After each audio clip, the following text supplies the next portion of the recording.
কিছুক্ষণ আগে আমরা নজর রেখেছিলাম আমতার দিকে। আমতার এসএফআইরা বিভিন্ন ইস্যুকে সামনে রেখে তারা আন্দোলনে নেমেছিল। সেই একই চিত্র ধরা পড়েছে উলুবেড়িয়া কলেজে। দীর্ঘদিন ধরে তৃণমূল ছাত্র পরিষদের দখলে থাকা এসএফআই এর ইউনিয়ন অফিসটি পুনরুদ্ধার করলেন বামপন্থী ছাত্র সংগঠনের কর্মীরা।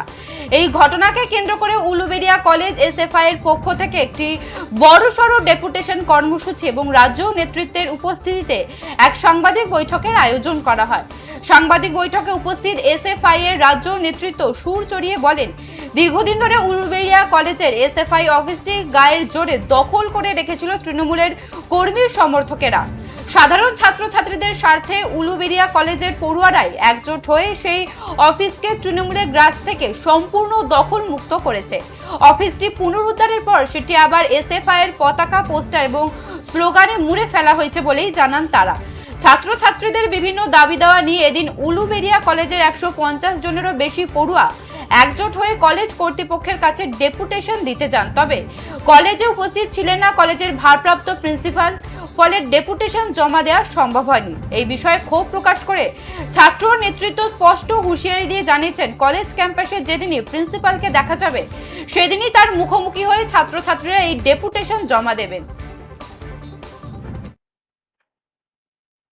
বসে আছি উলুবেড়িয়া কলেজের এসএফআই এর দপ্তর, এসএফআই এর অফিস। দীর্ঘ সময় এই অফিসকে তৃণমূলের মাতব্বররা এই অফিসটাকে দখল করে রেখে দিয়েছিল।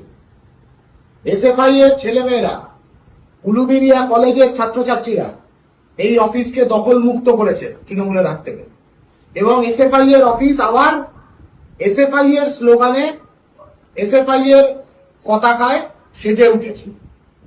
আজকে উলুবেড়িয়া কলেজের প্রায় 150-র ওপর ছাত্রছাত্রীকে নিয়ে উলুবেড়িয়া কলেজে ডেপুটেশন দিতে যাওয়া হয়েছিল। প্রিন্সিপাল ছিলেন না, প্রিন্সিপাল ডেপুটেশন দিতে আসছে এসএফআই, হয়তো এইরকম কোনো একটা ভয় পেয়ে উনি কলেজ থেকে চলে গেছেন। যেহেতু প্রিন্সিপালের জন্য ডেপুটেশন, আমরা অন্য কারোর হাতে দেব না, আমরা দিইনি, আমরা এটা বলে এসছি। এর পরের দিন যেদিন প্রিন্সিপালকে ক্যাম্পাসের ভেতর দেখা যাবে, ওই দিন কলেজের ছেলেমেয়েরা প্রিন্সিপালের কাছে গিয়ে এই ডেপুটেশন পৌঁছে দেবে তারা।